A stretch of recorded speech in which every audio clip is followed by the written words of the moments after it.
নমস্কার, আমি শ্রী প্রণয় অ্যাস্ট্রোলজি চ্যানেলের পক্ষ থেকে আপনাদের প্রত্যেককে জানাই শুভ মহালয়ার আন্তরিক শুভেচ্ছা ও অভিনন্দন। আশা করি ঈশ্বরের কৃপায় আপনারা প্রত্যেকেই ভালো আছেন।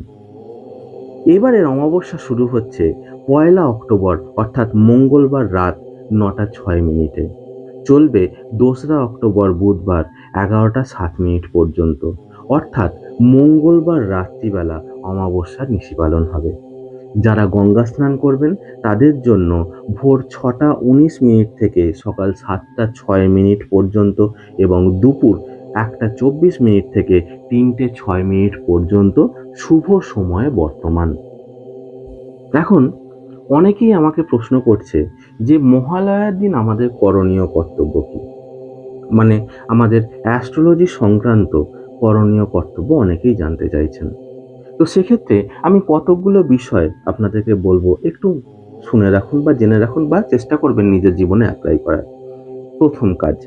প্রথম কাজ হচ্ছে ওই দিন যখন স্নান করবেন, স্নানের জলে নিম পাতা ও কর্পূর মিশিয়ে স্নান করবেন। মানে যখন আপনি স্নান করছেন, যে জলটা নিচ্ছেন তার মধ্যে নিম পাতা দেবেন কতকগুলো, আর কতগুলো একটু কর্পূর দিয়ে দেবেন, দিয়ে সেই জলে স্নান করুন। 2 নম্বর কাজ হচ্ছে ওই দিন আপনারা অবশ্যই নিরামিষ খান। এবং 3 নম্বর হচ্ছে যে ওই দিনে আপনারা অবশ্যই আপনাদের ইষ্ট মন্ত্র জপ বা গুরু মন্ত্র জপ যতটা পারবেন ততটাই করুন। এছাড়াও আরও একটা কাজ আপনারা করুন, দেখবেন খুব ভালো ফল পাবেন। একটা ছোট মাটির হাঁড়ি নিন বা মাটির ঘট নিন, ঘটের মধ্যে গঙ্গা জল দিয়ে ঘরটাকে পূর্ণ করে দিন। দেওয়ার পরে 1 চিমটি গোবিন্দভোগ চাল নিয়ে নিজের মনোবাসনা জানাতে জানাতে তার মধ্যে দিন।